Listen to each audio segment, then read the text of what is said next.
Alright, this is Xia Taptara speaking. Today I am going to show you how to draw a figure. So I'm going to do a series of poses, which is for each one is going to be each episode. And for each episode, we're going to have a different pose that we can do. And I'm going to show you guys what my thought process are, even though it's just 1 or 2 minutes drawing, but then there's a lot of thought process behind it.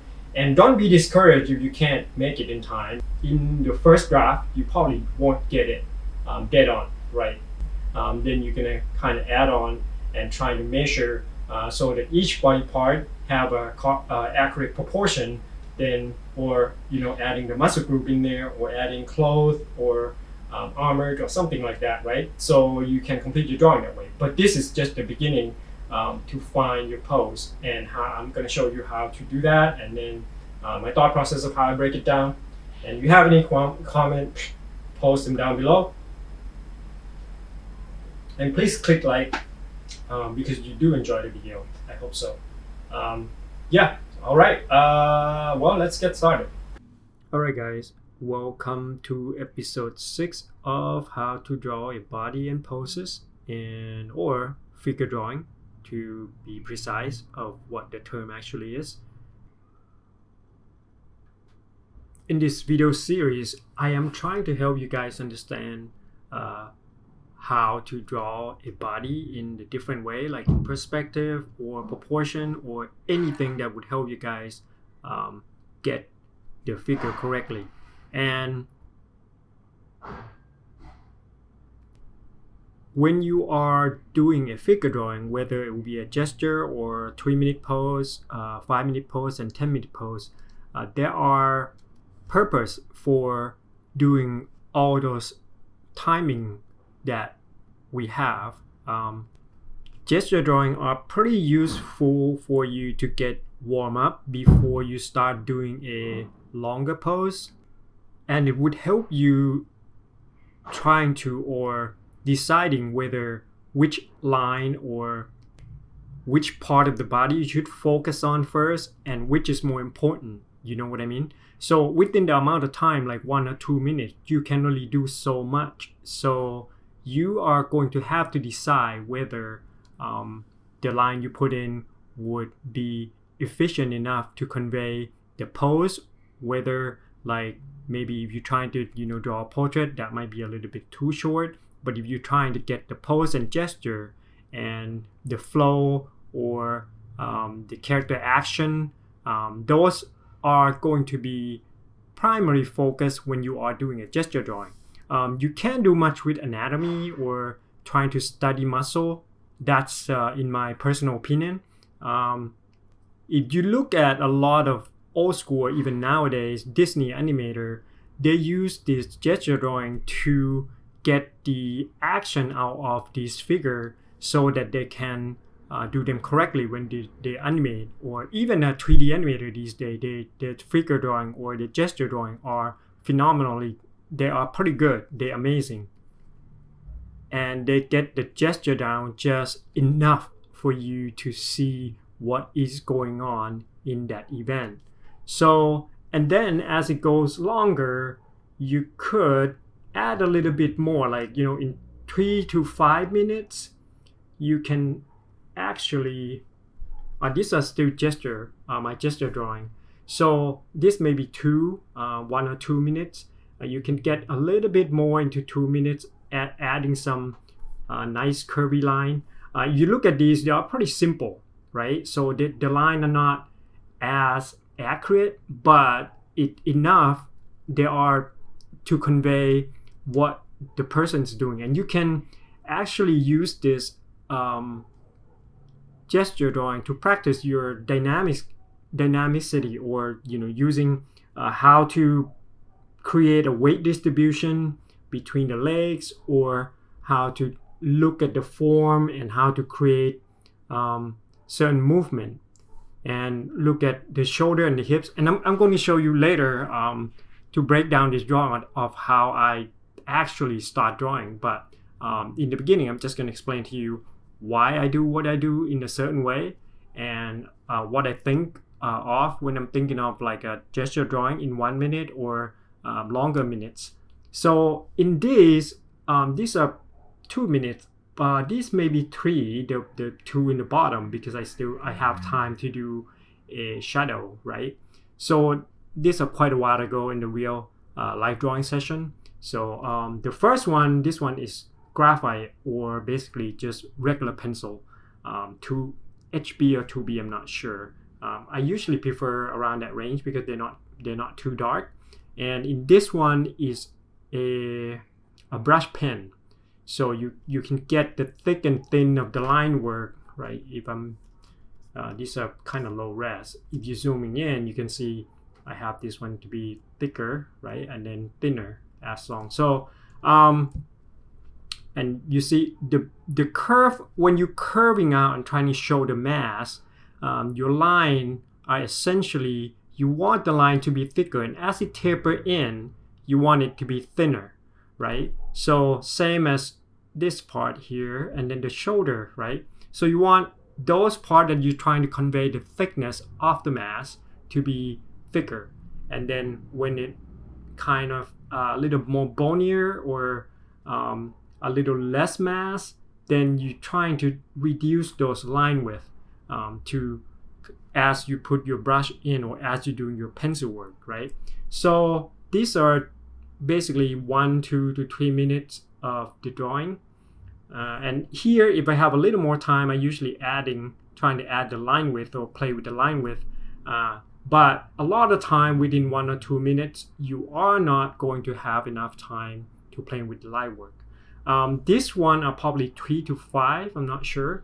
And you can go into a lot more detail, but the face still not enough time to create the actual face that you are trying to draw. I just put a little mark, some of the mark to create where to indicate where the eyes or the nose or everything else should be. So like the eyes here, the nose, and then the face in the shadow. So I just kind of using the pencil to kind of doing the cross hatch, or angle the pencil so you get the gradient of the pencil. And then I can play more with the line, right? So I could get the actual curve and some of the anatomy, but still there are some of the finger here that I didn't do, so I just leave it because I know that there's not going to be enough time to work on those. And then in here you see the thickness of the line go thin, thickness of the line thin, thickness of the line go thinner, and the thickness of the line as the weight come down to the floor or the ground, right? So this thickness sort of create or emphasize the occlusion shadow that happen in between those two objects, between the butt and the floor. And the finger, I kind of leave them so because I didn't have enough time. Usually I will try to get the body to kind of get the body into the correct pose. Sorry, I kind of repeat myself there. And the arm, you have to kind of notice which part is which, and the proportion. Oh, again, when you're doing the gesture drawing, you have to get the proportion right, and those are the time to practice how the proportion should be. Like most of the time, the elbow will equal to the bottom of your rib cage, and the arm, including the hand, should not be higher than half of your thigh. Sometimes your finger, if you have a long arm, your finger can almost reach the side of your knees. So that's pretty much the basic proportion of what I saw. It can be, sometimes it can be longer, a little bit shorter, but for the most part that I've seen, or for the regular people, they usually go around like elbow to the, you can look at the Leonardo da Vinci drawing, or look at the proportion on Andrew Loomis' book.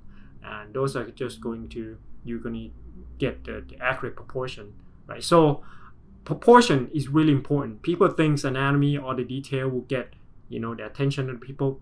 Yeah, I think proportion came first, and they should, because if you get the proportion wrong, it doesn't matter how much you can render the figure that you draw are going to look weird, and it's not going to be as appealing, right? So you're going to have to sometimes you can accentuate certain curve, so you can get a more feminine look out of the figure, right? Sometimes you don't have to be super duper accurate, as long as it's appealing to you, then, or you think it's appealing. Depends. Each artist have different way of showing things, right? Some artists like a little more curvy, some artists like a little more normal, some artists like a little more muscular. And this one is probably 5 minutes to 10. And in these, on the previous one, I just focus on line, and not really looking into shadow or light or something like that. But if I have longer time, say I have like 5 or 10, I'm just going to focus on the light and the shadow, and I have to see where the direction of the light is coming from. In this one, the light is probably coming from the top right? So you have this area that kind of the plane are changing from your back to the arm. So you have that drastic change of plane, and then you have the cast shadow, and usually the shadow will go on the same side, and the face is in the shadow. So this one, the lighting come from the top and slightly angled, so you get that nice shadow going, and then the back is kind of that facing the light, right? But then the lower back kind of curve in, so you got that nice shadow, and then her hips kind of come down, so basically you might not see the actual picture of what I'm talking about, but on the side view it was actually like, see what I mean? So when the lights hit, then that will be the shadow area, and the light would hit here again, and then the rest would be shadow area, and that would be the side of the body, right? And then your arms coming out. And if you watch my previous video, I just explain it. It's kind of like a good practice to figure out how to draw a body in different point of view or angle, right? So that's how light create the form, and the light and shadow can create an interesting looking part. So usually, if I have longer time, I will do the light and shadow study. But you can also do different things. These are also light and shadow study, right? So these are probably like maybe more than 5, probably 10 minutes. So as far as light and shadow study, I should probably make a separate video on what to focus on, right? So on the line, you just focus on thick and thin. And there's also another approach with, sometimes you can just do the muscle study of like where the deltoid, tricep, fingers, and everything else should be on the body. So it's kind of a little bit harder when you go into live drawing and trying to study muscle structure, because it depends on the model. If the model is ripped, then you can actually see what's going on. But these are also light and shadow. And sometimes I'll just, make it really simplify, just putting the shadow onto the flat, and you can see a little bit of things and the light. So those are the light and shadow study. All right, so here in the first one, let's just say, how do I start, right? So basically, I look at the shoulder line and the pelvic line, and then once I have those two, I can figure out where the body are going, or how the body would be structured. And then I will just look at another one, which is the head, which direction is the head facing, right? So once you have the pelvic, the torso and the pelvic, or the collarbone and the pelvic, my bad, then you can kind of connect them, and you can see which way it's going, right? And then after that, you just kind of trying to figure out where the arm should be, where the other part of the body should be. This one's the arms coming forward, the legs are coming forward, and you can also have to kind of notice whether the direction of the arm is going backward, right, using contour line, or whether the arm is coming forward using those contour line or those cube. But those are going to have to be in your head when you're drawing.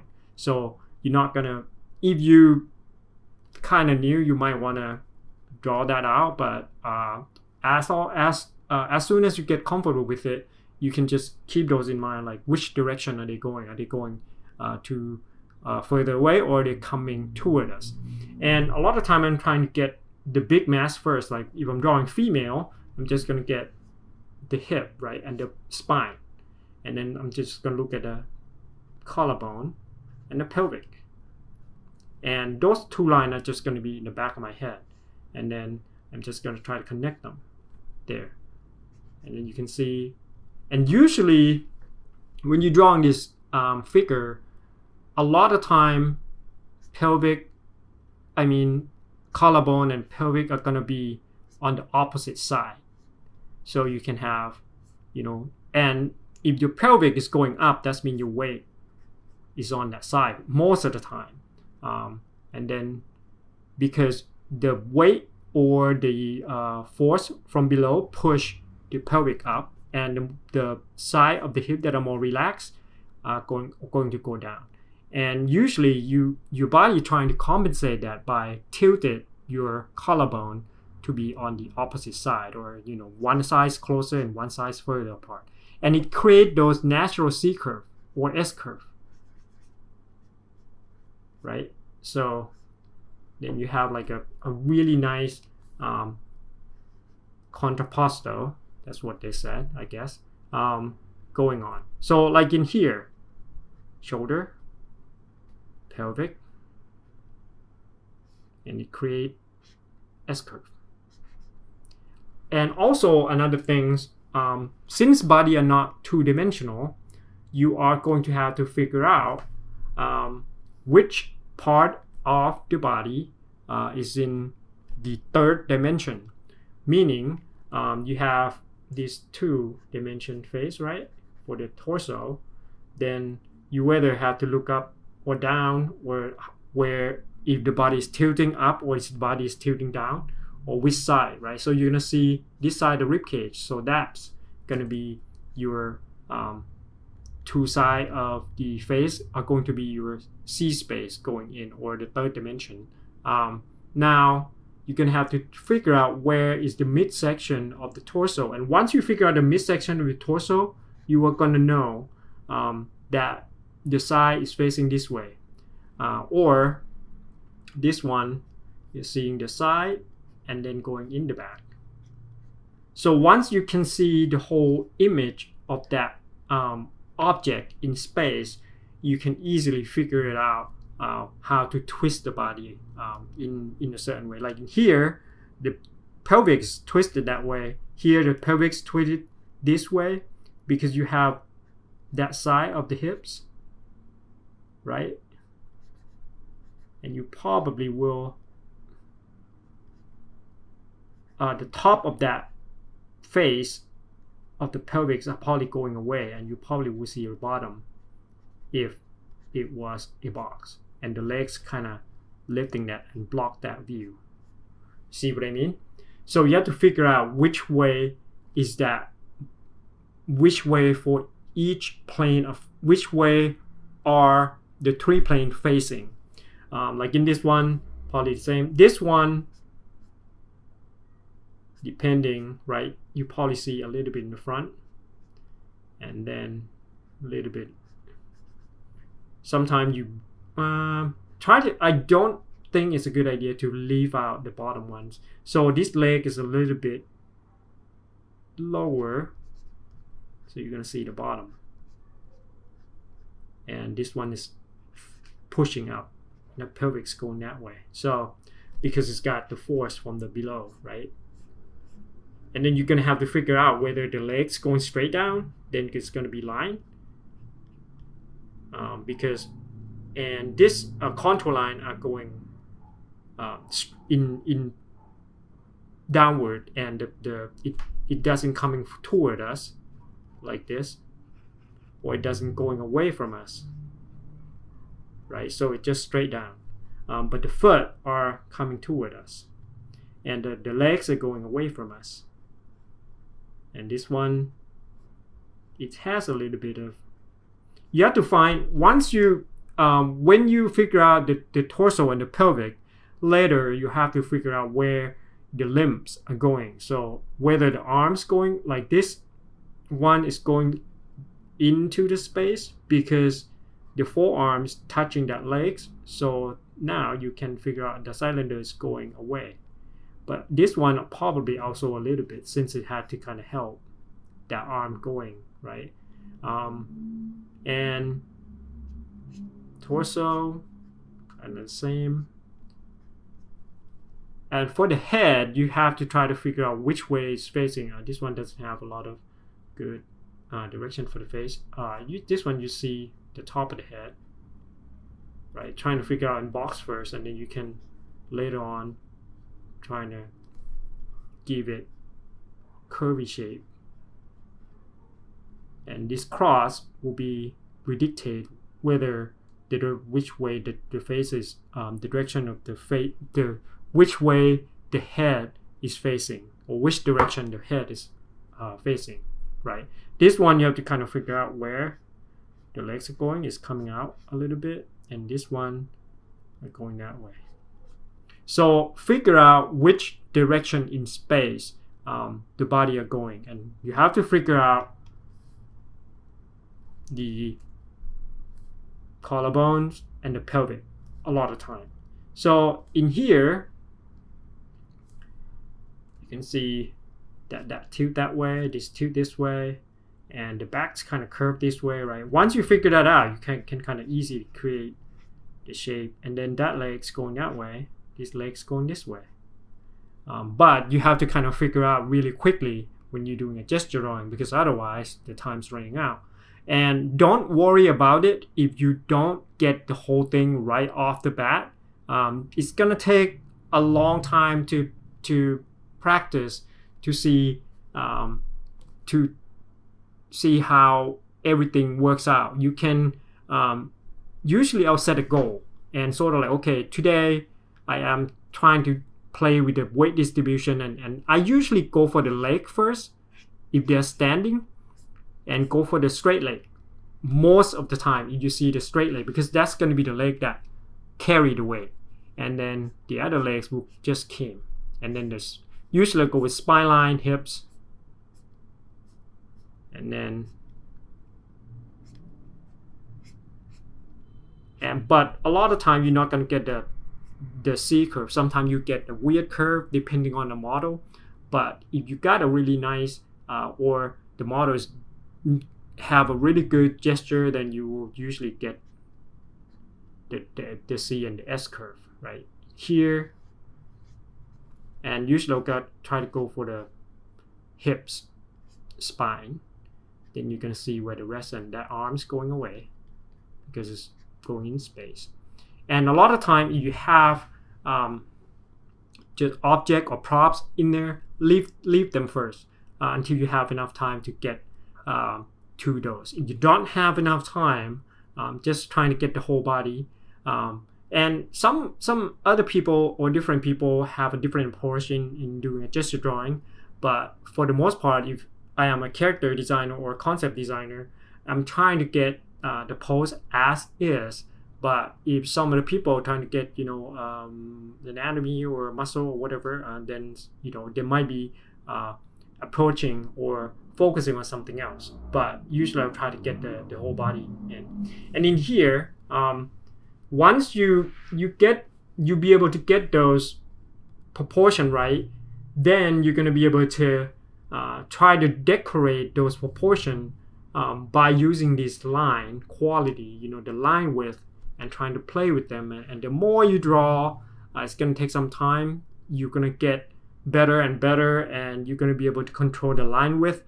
Controlling the pencil alone is a pretty it's not an easy task to be able to going heavy, going on the side. And usually I will, if I'm drawing these, the way I carry my pencil, usually you carry your pencil a certain way, right? Your finger here, there's a pencil, and then your thumbs. But if I am trying to get this line, I usually carry my pencil sideways. That would be I don't have the camera, so I don't really know, like that. So that is the butt of your pencil, and that's so you can use that part down on the paper, and that's your index finger, that's your thumbs. So it's kind of different. So you either carry it this way or that way. If you're trying to get the line width and trying to grasp your pencil, if you look at it from the top view, if you're not clear, then that's my hand, and I'm trying to use those thumbs and the index finger together, and that would be my pencil, right? So something like that. And it's gonna take a while to get used to carrying the pencils the certain way, because you're gonna have to kind of change and shift your position of the body a little bit, right? So, and the light and shadow on the figure, I will try to cover that later on. But today, and guys, if I don't see you in the New Year's, it's almost New Year's, right? So have a happy New Year's. And yeah, and in the next session, I will probably cover, somebody was asking about the body in the perspective. So I might cover that, or I might cover light and shadow, depending on what I am. I will have more time to do which I think should be first. I'm not sure, but it's either one of those, or it could be anything entirely different. All right, so yeah, and later on in the video, you're gonna see my gesture drawing in action, and hopefully this video is helping you get to draw this figure better in somehow or some way. And yeah, if you have any question, post them down below the comment, and I will try to get to you all, and I'll try to answer all your questions as much as I can. And usually I'm pretty good at answering all those comments down below these days. Back in the day, there was like a lot of people, but nowadays I'm just kind of come back, so there's still a few people. So here's your chance to get the reply. All right, guys. Well, enjoy the rest of the gesture drawing.